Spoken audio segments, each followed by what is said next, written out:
Hi, my name is Taylor Stamey. And I'm Armel. And we are 2024-2025 North Carolina Albert Schweitzer Fellows.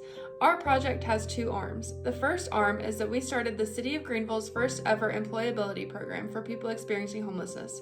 The second arm is that we helped open a medical respite for medically fragile patients that are experiencing homelessness so they may have a safe place for discharge to receive post-hospital care. We collaborated with Community Crossroads Center for this project. Community Crossroads Center is the City of Greenville's emergency homeless shelter. Our employability program is a novel initiative designed to support the residents of the shelter in obtaining and securing stable employment. Given the shelter's 3-month residency limit, we structured the program into 2 distinct cohorts to maximize outreach and impact. To enhance accessibility, we developed a dedicated program website featuring quick links to resources, previous workshops, and employability tools.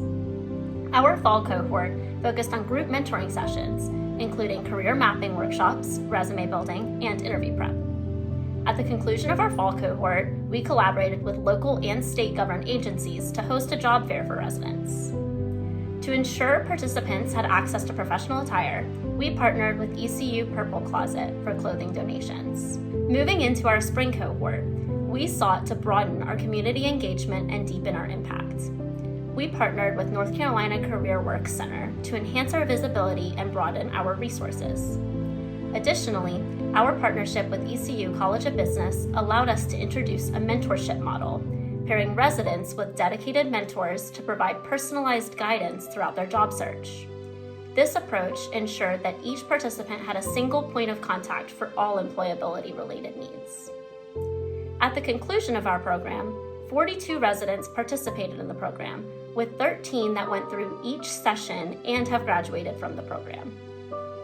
Looking ahead, we are committed to further strengthening our presence in the Greenville community. With the ongoing construction of a new facility at Community Crossroads Center, we are preparing to implement a dedicated employability resource center, ensuring long-term support and career development opportunities for shelter residents. The second half of our project is the medical respite. Prior to the opening of the respite, the Community Crossroads Center was only open from 6 p.m. to 8 a.m., meaning the residents had to find somewhere to go during the day. This is not ideal for medically fragile people experiencing homelessness. Therefore, the respite was opened in January of 2024. The respite serves an average of 20 residents per month.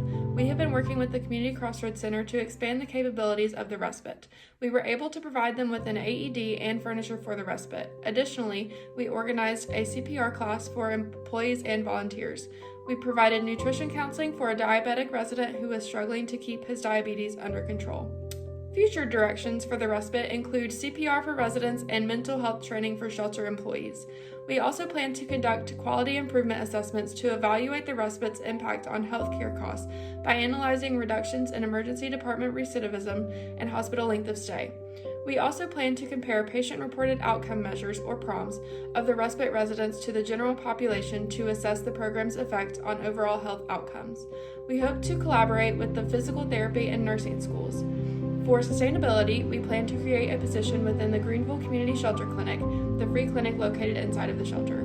One key challenge we have encountered is increasing awareness among hospital case managers about the respite as a discharge option. To address this, we will continue outreach efforts to ensure case managers are informed and can refer eligible patients appropriately. We would like to provide a special thank you to Dr. David Collier, Dr. Janet Moy, Mr. Charles Young, Ms. Barbara Hefner, and the entire North Carolina Albert Schweitzer Fellowship for their support, mentorship, and inspiration.